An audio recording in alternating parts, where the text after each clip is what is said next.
जैसे मोहम्मद की क्या औकात, पूरे पाकिस्तान में आग लगा देते। और साहब वो जेएनयू में जो घटना घटी थी उस पर संसद में लोकतंत्र के उस मंदिर में बहस चल रही थी।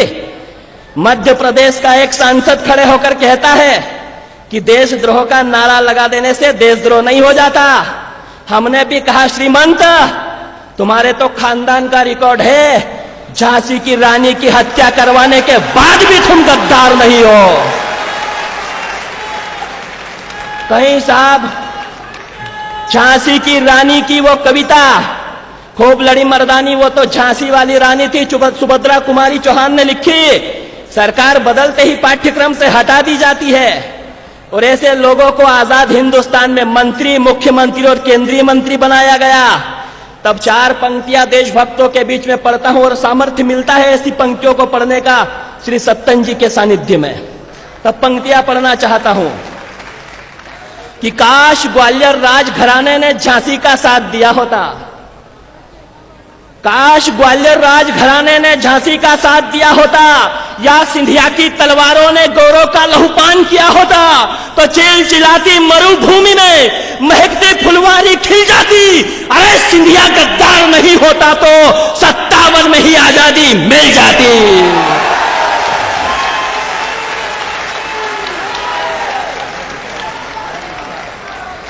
और एक भारत माता की। और साहब एक मंत्री हुआ करता था वो मणिशंकर अय्यर, उसने कहा कि एक चाय बेचने वाला व्यक्ति इस देश में कभी भी प्रधानमंत्री नहीं हो सकता है, और नरेंद्र मोदी को तो ऑल इंडिया कांग्रेस कमेटी में चाय का स्टॉल खुलवाएंगे। इस देश की जनता ने जवाब दिया और मणिशंकर अय्यर को चाय का स्टॉल खोलना पड़ा।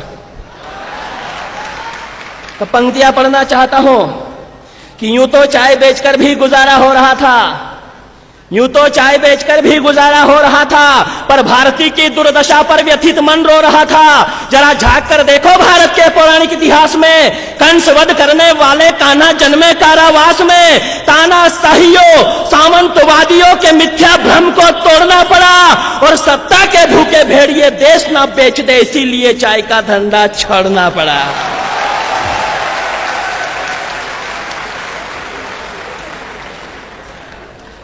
और वो अभी आप सब भारत माता की जय का घोष कर रहे हैं, वो हैदराबाद वाला कहता है कि मैं भारत माता की जय नहीं बोलूंगा। ऐसा नहीं है साहब, ताली बजाओ तो फिर अच्छे ढंग से बजाओ।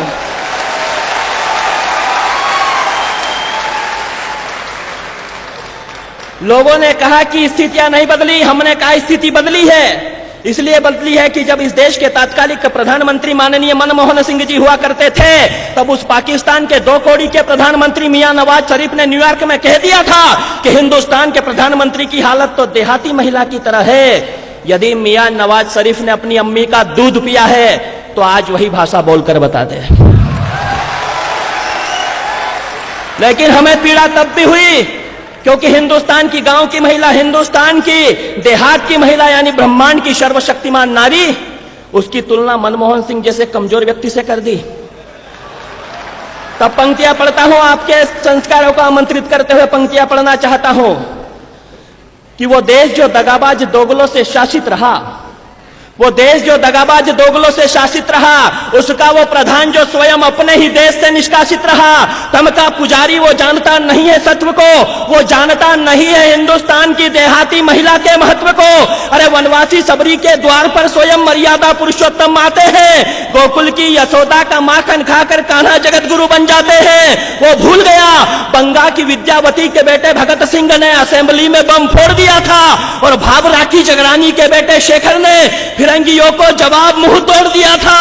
वो भूल गया कारगिल के युद्ध में जिन बेटों के शौर्य ने उनके बोरिया बिस्तर समेटे थे, अरे सरहद पर लड़ने वाले सबसे ज्यादा देहाती मां के बेटे थे। सरहद पर लड़ने वाले सबसे ज्यादा देहाती मां के बेटे थे। वो माँ जो सूरज से पहले उठकर गायों का दूध दुहा करती है, वो दादी जो झोपड़ी में रहकर भी पोतों की सलामती की दुआ करती है, वो बहना जो गोबर सने हाथों से भाई के लाड़ लड़ाया करती है, वो काकी जो गालियां देकर भी जिंदगी के सबक पढ़ाया करती है, वो फसल काटने वाली, वो गोबर बिनने वाली, अरे सबकी सभी स्वाभिमान हमारी है। बतला मियां नवाज शरीफ, एक भगोड़े से अधिक क्या औकात तुम्हारी है।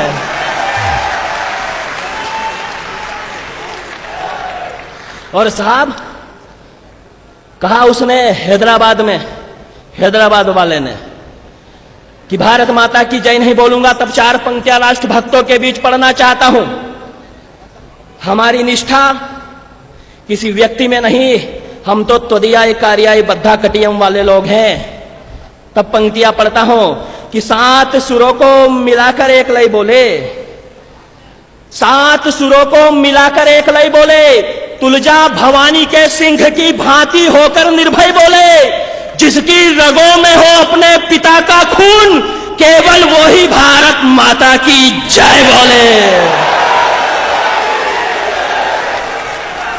एक बार उठे पूरे सब लोगों के, पूरे सदन में एक एक व्यक्ति के हाथ उठे, भारत माता की, भारत माता की, भारत माता की, वंदे वंदे वंदे। और उसने कहा कि वो इसलिए नहीं बोलना चाहता क्योंकि ये संविधान में लिखा हुआ नहीं है। तब पंक्तियां पढ़ता हूं, इंटेलेक्चुअल पर्सनालिटी यहां बैठी हुई है, यहां कानून के विद्वान लोग बैठे हैं, यहीं कई शिक्षाविद बैठे हैं, और डॉक्टर हरिओम पवार जैसे लॉ यूनिवर्सिटी के प्रोफेसर बैठे हैं। पंक्तियां पढ़ता हूं आप सभी राष्ट्रभक्तों के बीच में कि अशफाक उल्लाह खां की जिह्वा पर, मेरी बात यदि आपको ठीक लग जाए तो पुनः बताना कि ये लोक माता हिल्याबाई का इंदौर है, कि अशफाक उल्लाह खां की जिह्वा पर भारत मां की जय के नारे थे।